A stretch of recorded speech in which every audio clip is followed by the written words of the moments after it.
समाजवादी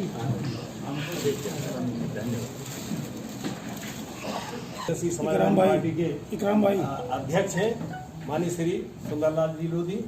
आप हमारे पार्टी के राष्ट्रीय प्रमुख महासचिव हैं माननीय श्री वीरपाल सिंह जी, और आप माननीय श्री आदित्य यादव जी जो हमारे राष्ट्रीय अध्यक्ष के सुपुत्र हैं, और आप जो हैं सुभाष लोधी जी हैं जो महासचिव हैं इस पार्टी के। आप मंडल प्रभारी हैं माननीय श्री MP सिंह बघेल साहब, और आप जो हैं हाथरस जिले के महासचिव हैं पार्टी के, और आप मुबीन और सब आप ये लोहिया वाहिनी के प्रदेश अध्यक्ष हैं, और आप जो है फिरोज खान है, और आप जिलाध्यक्ष हैं हमारी लोहिया वाहिनी के राष्ट्रीय अध्यक्ष लोकेश भाटी जी हैं। तुम अपना खुद ही दे भाइयों, आपको ये तो जानकारी है ही, आपके पड़ोस मथुरा 12 अक्टूबर को हमने सामाजिक परिवर्तन रथ यात्रा निकाली है, और वहीं से हमने बांके बिहारी जी के दर्शन करे, पूजा करी, और 12 अक्टूबर से हमने यात्रा को शुरू किया है सामाजिक परिवर्तन रथ यात्रा। तो ये सामाजिक परिवर्तन रथ यात्रा का उद्देश्य है पूरे देश और प्रदेश में,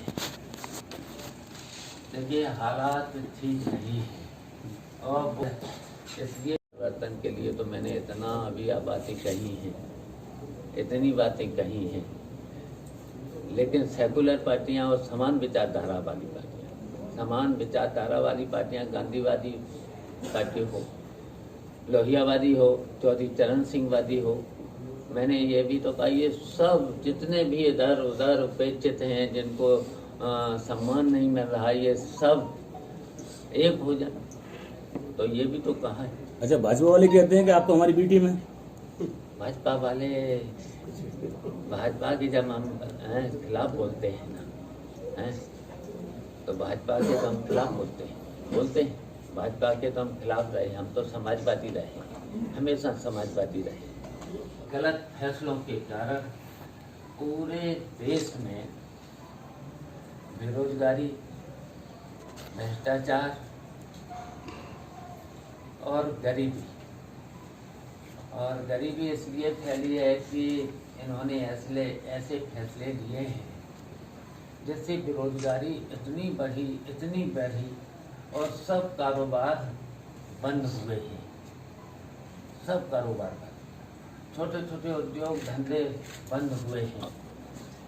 जबकि देखिए, मुझे पता है कि यहाँ पर ये अलीगढ़ जनपद कुटीर उद्योग धंधों में भी बहुत आगे था। कुटीर उद्योग धंधों में ये ताले के नाम से बहुत मशहूर था, पीतल के काम में बहुत मशहूर था, मूर्तियों के मामले में बहुत मशहूर था, और इसके साथ साथ देखिए किसानों की हालत इतनी खराब हुई है,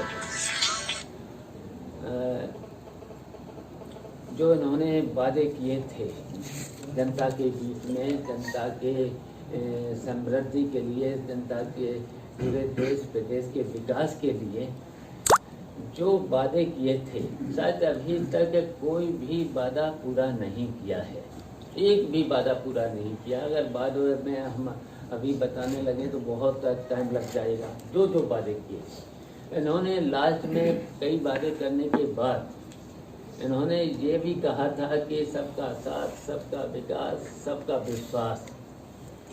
तो पूरी तरह से इन नारों पर भी इन्होंने जनता को धोखा दिया है, पूरी तरह से धोखा दिया है।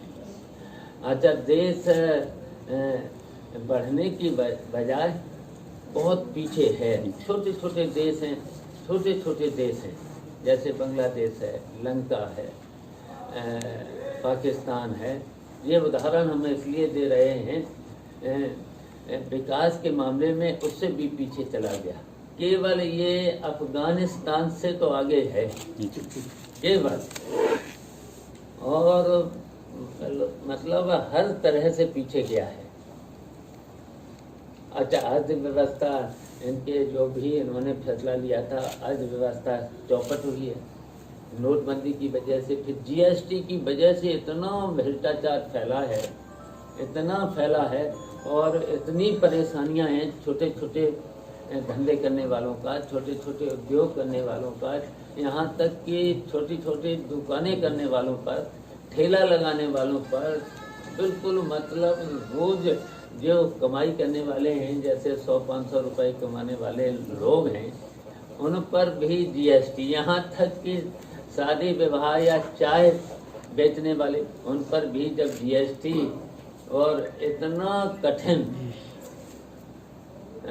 जो कर दिया है, तो बताइए उसी में उलझा रहता है आदमी, उसी में उलझा रहता है, हिसाब देने में उलझा रहता है, छोटे छोटे, बताइए। तो ये सब चीज़ें हैं।